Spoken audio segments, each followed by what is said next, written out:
Deep fry ಮಾಡೋದು ಹೇಗೆ ಅಂತ ಹೇಳ್ಕೊಡ್ತೀನಿ.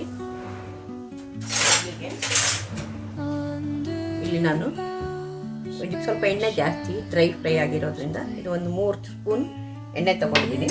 ಎಣ್ಣೆ ಬಿಸಿ ಆಗಲಿ. ಎಣ್ಣೆ ಬಿಸಿ ಆದಮೇಲೆ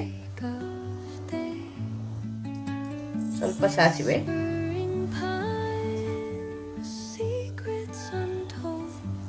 ನಾನು ಬೆಂಡೆಕಾಯಿನ ತೊಳೆದುಬಿಟ್ಟು ಒರೆಸಿಬಿಟ್ಟು ಸಣ್ಣದಾಗಿ ಕಟ್ ಮಾಡ್ಕೊಂಡಿದ್ದೀನಿ.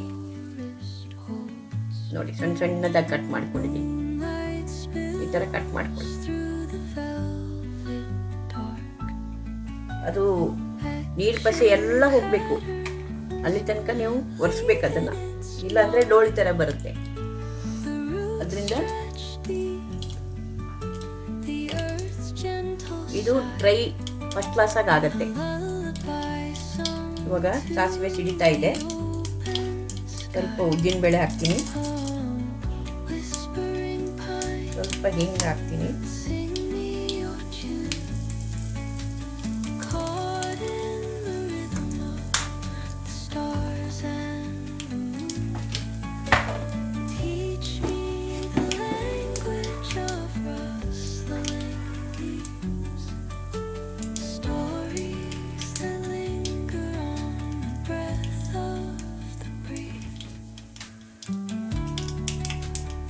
ಇವಾಗ ಇದಕ್ಕೆ ಇದು ಕೆಂಪಗಾಯಿತು, ಉದ್ದಿನಬೇಳೆ ಕೆಂಪಾಯಿತು, ಸಾಸಿವೆ ಸಿಡಿದಿದೆ, ಬೆಂಡೆಕಾಯಿ ಹಾಕ್ತೀನಿ.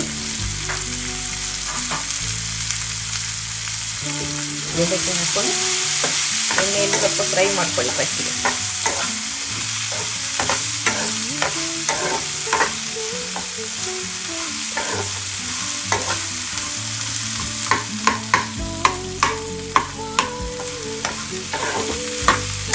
ಇವಾಗ ಇದಕ್ಕೆ ಸ್ವಲ್ಪ ಅರಿಶಿನ,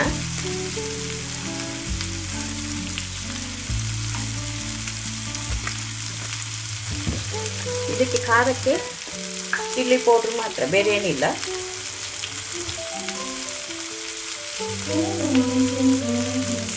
ಇದೆಷ್ಟು ಖಾರ ಬೇಕೋ ಅಷ್ಟು ಮಾತ್ರ ಚಿಲ್ಲಿ ಪೌಡ್ರ್ ಹಾಕ್ಕೊಳ್ಳಿ, ನಿಮ್ಮ ಟೇಸ್ಟಿನ ಪ್ರಕಾರ. ಇದಕ್ಕೇನು ಅಳತೆ ಅಂತ ಹೇಳಿಲ್ಲ, ನಿಮ್ಗೆ ಎಷ್ಟು ಖಾರ ಬೇಕೋ ಅಷ್ಟು. ಉಪ್ಪು ಮಾತ್ರ ಕಡೆಗೆ ಹಾಕೊಳ್ಳಿ. ಇದು ಸಣ್ಣ ಉರಿಯಲ್ಲಿ ಅರ್ಧ ಫ್ರೈ ಹಾಕ್ಕೊಂಡು ಬನ್ನಿ.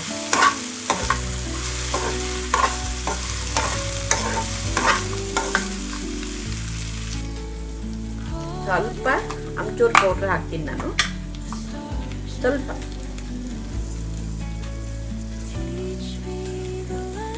ಅದು ಚೆನ್ನಾಗಿರುತ್ತೆ ಟೇಸ್ಟು.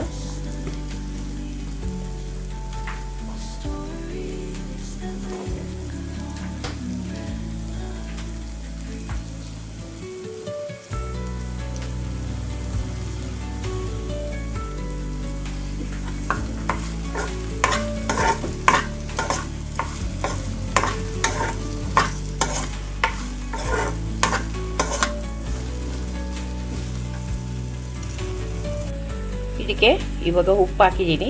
ಉಪ್ಪು ಹಾಕಿ ನೋಡಿ, ಇವಾಗ ಚೂರು ನೋಡಿ ಇಲ್ಲ, ನಿಮಗೆ ಗೊತ್ತಾಗತ್ತೆ. ಇದು ಇನ್ನು ನನ್ನ ಮಗಳಿಗೆ ಸ್ವಲ್ಪ ಕ್ರಿಸ್ಪಿ ಬೇಕು, ಸೊ ಅದಕ್ಕೆ ಕ್ರಿಸ್ಪಿ ಆಗೋ ತನಕ ಇಡ್ತೀನಿ. This is ready to heat.